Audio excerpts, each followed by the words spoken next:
নমস্কার, আমি ময়ূক রঞ্জন ঘোষ। বারবার যে কথাটা আমি বলছি এবং সংখ্যার ভিত্তিতে আপনাদের বলছি যে এবারের ভোটটা আবেগে নয় অঙ্কে হবে। কেন বলছি বারবার?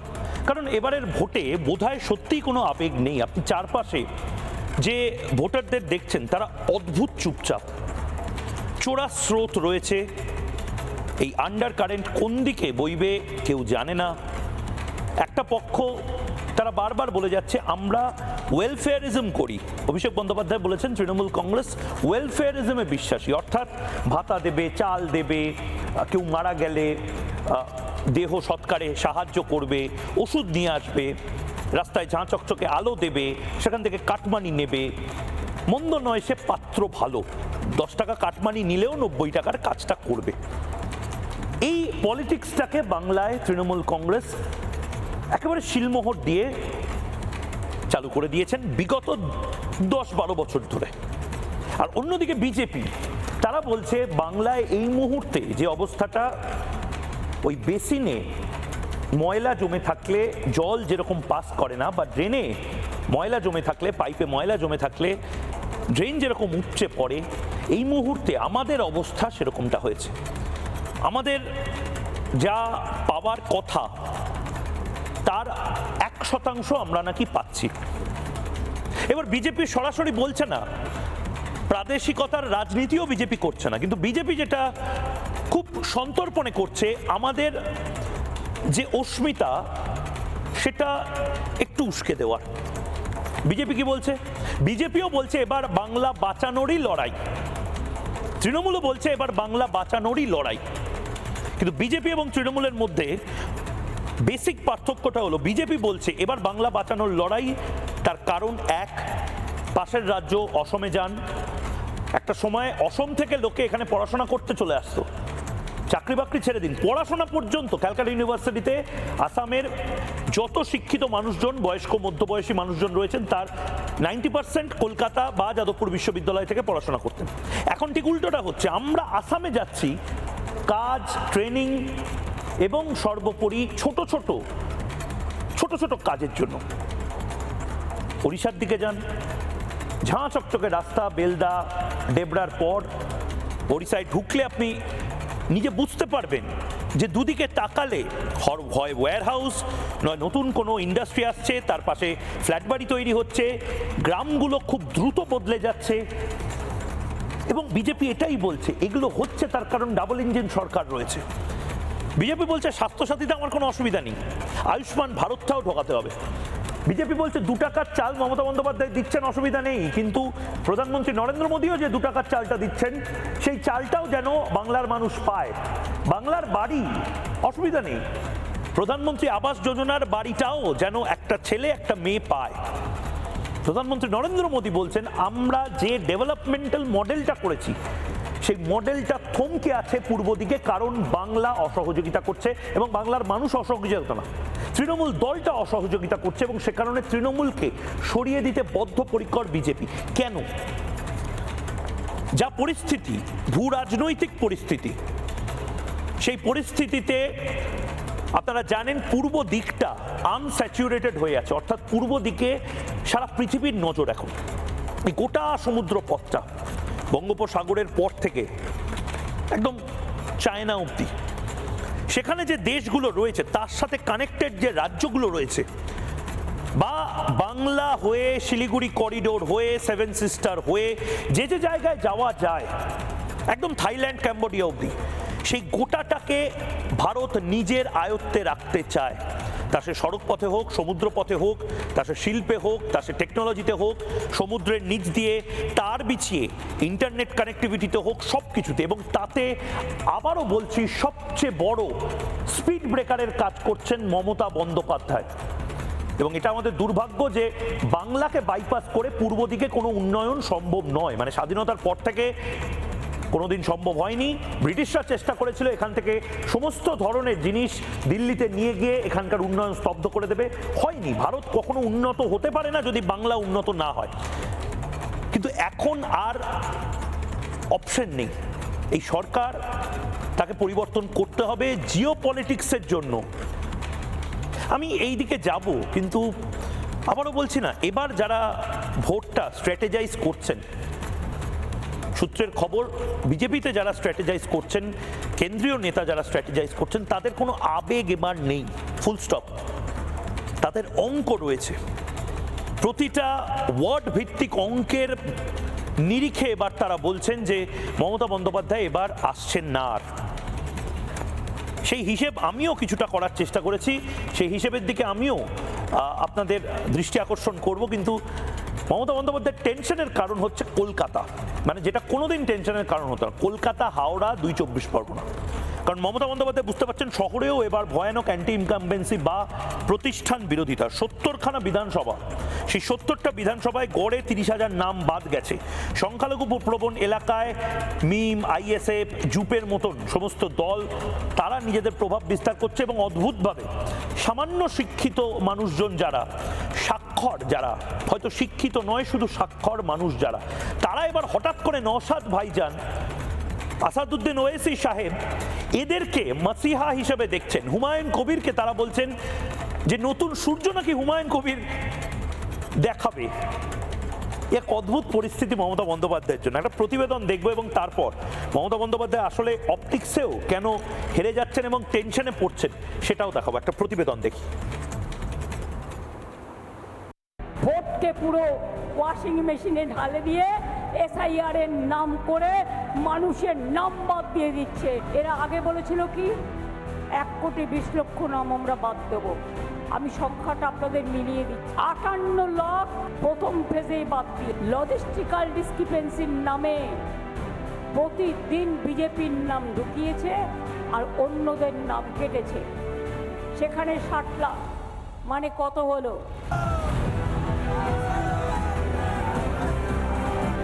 একদিকে রামনবমী ঘিরে শহরে উন্মাদনা হিন্দুদের, অন্যদিকে কলকাতার কেন্দ্রগুলিতে বিপুল সংখ্যায় ভুয়ো ভোটারের নাম বাদ যাওয়ায় চিন্তার ভাঁজ মমতার কপালে। 15 বছর পর কলকাতা শহরে যেই ছবি দেখতে হবে তা বোধহয় স্বপ্নেও ভাবেননি মমতা ব্যানার্জি।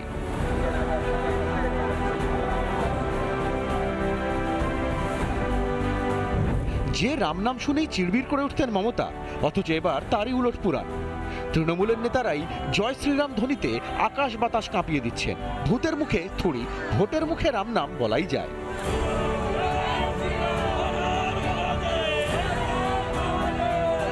এসআইআর এর ঠেলায় কাঁদো কাঁদো অবস্থা মমতা ব্যানার্জির। 2021-এ কলকাতার যে কেন্দ্রগুলিতে ব্যাপক মার্জিনে জয় এসেছে, এবার তার থেকে বেশি ভোটারের নাম বাদ পড়েছে। ভবানীপুর নিয়েও যে মমতা এবার খুব আশাবাদী তা নয়। In my constituency, I told you 60,000. Instead of that, I will win from Bhawanipur. Even there is a one vote. I believe that. I have that trust. I believe God. I believe all the Ma, all natures, all religions, all Hindus, Muslims, Sikh, Isai, Bauddha, Jaina, Parsi. I respect all the community caste. বাকি 11টি রাজ্যে নির্বিঘ্নে সম্পন্ন হয়েছে SIR. যত সমস্যা বাংলাতেই কেন? SIR पूरे देश भर में हो रहा, कहीं पर जुडिशियल ऑफिसर नहीं लगाने पड़े, सिर्फ बंगाल में लगाने पड़े। कारण क्या है? यही चुनाव के अंदर तमिलनाडु में भी एसआईआर हुआ, कोई कोर्ट केस नहीं हुआ। केरल में भी एसआईआर हुआ, कोई कोर्ट केस नहीं हुआ। तमिलनाडु में डीएमके की सरकार है, केरल में कम्युनिस्टों की सरकार है। बंगाल में ऐसा क्या हुआ कि सुप्रीम कोर्ट ने जुडिशियल ऑफिसरों को लगाना पड़ा? इस बात का जवाब ममता बनर्जी ने बंगाल की जनता को दिया। মমতার চিন্তা শুধু যে হিন্দু বা ভোটার বাদ নিয়ে তা নয়, তোমারে বুঝিবে যে গোকুলে বাড়িছে সে। সংখ্যালঘুরাও যে এবার মমতা থেকে মুখ ঘুরিয়ে তলে তলে আইএসএফ বা হুমায়ুনের দলে ভিড়ছেন, সেটাও বিলক্ষণ বুঝতে পারছেন মমতা। বাংলায় এত % মুসলমান আছে, স্বাধীনতার পর থেকে যতবার ভোট হয়েছে এটা 18তম বিধানসভা। 17তম বিধানসভায় কোনো ইম্পর্টেন্ট মুসলমান নেতা বা রাইটার্সে বলুন, নবান্নে বলুন, কোথাও বসেনি। আজকে খোদ ভারতবর্ষের একজন ইম্পর্টেন্ট লিডার আসাদুল্লাহ ওয়াইসি ব্যারিস্টার, তিনি খোদ এই মুদ্দা উঠিয়েছে যে ডেপুটি সিএম কেও নেই হোনা চাইয়ে, সিএম বাননা চাইয়ে। সংখ্যার অঙ্কে বুঝতে গেলে মমতা কিন্তু হেরে বসে আছেন। 5% ভোটের এদিক ওদিক হয়ে গিয়েছে হয়তো। যাদের এতকাল মমতা দুধেল গাই ভেবে এসেছিলেন, এবার তারাই আয়না দেখাচ্ছে মমতাকে। আর সবার উপরে তো মানুষ সত্য, বাংলার মানুষই তো আর চাইছে না মমতাকে। মমতার ভেঙে পড়ার যথেষ্ট কারণ তো আছেই। রিপাবলিক বাংলা। মুখ্যমন্ত্রী মমতা বন্দ্যোপাধ্যায় আসলে শুধুমাত্র যে এই ফ্যাক্টরগুলোর জন্য টেনশনে রয়েছেন সেটা নয়। মুখ্যমন্ত্রী মমতা বন্দ্যোপাধ্যায় টেনশন করছেন তার আরেকটা কারণ, মুখ্যমন্ত্রী মমতা বন্দ্যোপাধ্যায় বুঝতে পারছেন যে তিনি যে জিনিসগুলোকে একটা সময় ছোট করে দেখানোর চেষ্টা করেছিলেন, তার প্রতিপক্ষ তিনি নিজেই বানিয়ে দিয়েছিলেন, সেই জিনিসগুলো আসলে আবার তার দলের নেতাদের করতে হচ্ছে। কিন্তু দুর্ভাগ্যজনকভাবে মানুষ এখন আর মমতা বন্দ্যোপাধ্যায় বা তৃণমূলের সাথে রামকে মেলাতে পারছেন না। মানে এটা দুর্ভাগ্যজনক। একটা চাইনিজ খাবার দাবারের দোকান তারা কম্পিটিশনের জন্য বিরিয়ানি বানাতে শুরু করলো, কিন্তু বিরিয়ানি বানানোর পরেও সেই দোকানে কেউ বিরিয়ানি খাচ্ছে না বা তারা ধারণাও করতে পারছে না যে চাইনিজ খাবার দাবারের দোকানে বিরিয়ানি রান্নাটা হয়। মুখ্যমন্ত্রী মমতা বন্দ্যোপাধ্যায় এবং তার দলের এই অবস্থাটা হয়েছে। আমি এক এক করে দেখাবো। আমি প্রথমে দেখাবো ঘাটালে দীপক অধিকারী দেব আগের বছরও বারবারই বলেছিলেন এবং আমাকেও সাক্ষাৎকারে দেব বলেছিলেন যে রাম মন্দির যখন হবে প্রথম আমি সেখানে যাব। জয় শ্রীরাম ধ্বনি দিতে হচ্ছে তৃণমূলের নেতাদের। দেব এর আগেও জয় শ্রীরাম ধ্বনি দিয়েছিলেন, তাতে বড় কিছু এসে যায় না। কিন্তু বিষয়টা যেটা, দেব জয় শ্রীরাম ধ্বনিও দিচ্ছেন, রামনবমী পালনও করছেন। এবং রিপাবলিক বাংলাকে দেব এক্সক্লুসিভ একটি সাক্ষাৎকারে আমাদের প্রতিনিধি সুদীপ্তকে কি বলেছে একবার শুনুন। রামনবমী আপনাদের সবাইকে অনেক অনেক শুভেচ্ছা। জয় শ্রীরাম, জয় জয় শ্রীরাম, জয় জয় সীতারাম। শিবের মুখে জয় শ্রীরাম স্লোগান। আরে এটা জয় শ্রীরাম কি কোনো বিজেপির এইটা স্লোগান? তুই বল, এটা কি কার স্লোগান? এটা কি বিজেপির স্লোগান? ঠিক, কিন্তু আজকে নয়, আমার মনে হয় কি অনেক বছর আগে, 4-5 বছর হয়ে গেছে, আমি যখন এয়ারপোর্ট থেকে বেরোচ্ছিলাম তখন কেউ আমাকে জয় শ্রীরাম বললো, আমি তাকে গিয়ে জড়িয়ে ধরলাম। আমার কথা এই রাম তো কোনোদিনও বিজেপির পতাকা নিয়ে জন্মায়নি। আমরা ছোটবেলায় রামায়ণ দেখতাম, মহাভারত দেখতাম, কোনোদিন এটা মনে হয়নি কি এটা বিজেপির প্রোপাগান্ডা রামায়ণ দেখছে। আজকে সেটা প্রোপাগান্ডা হয়ে গেছে। আমার কাছে রামও এক, মা কালীও এক এবং দুর্গাও এক। তো সেইটা তো একটা নেতার কাজ।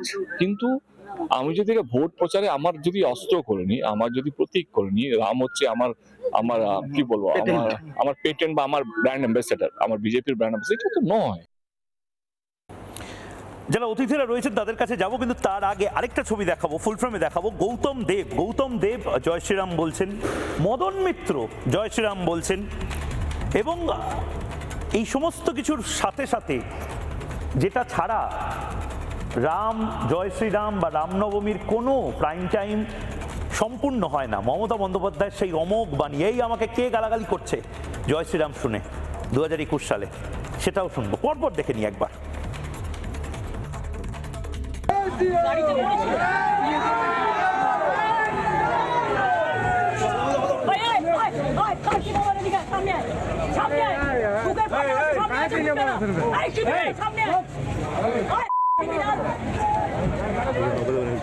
দেখো, ভদ্রতার একটা লিমিট আছে। আমি আমার গাড়ি রাস্তা দিয়ে যাচ্ছি, সাহস কত বড় বিজেপির ফ্যাক্টরি বেঁধে আমাকে গালাগালি দিচ্ছে দাঁড়িয়ে। তোমরা কি ভাবো এদের আমরা যত্ন করে রেখে দিচ্ছি? বাইরের outsider, they are not Bengal local people.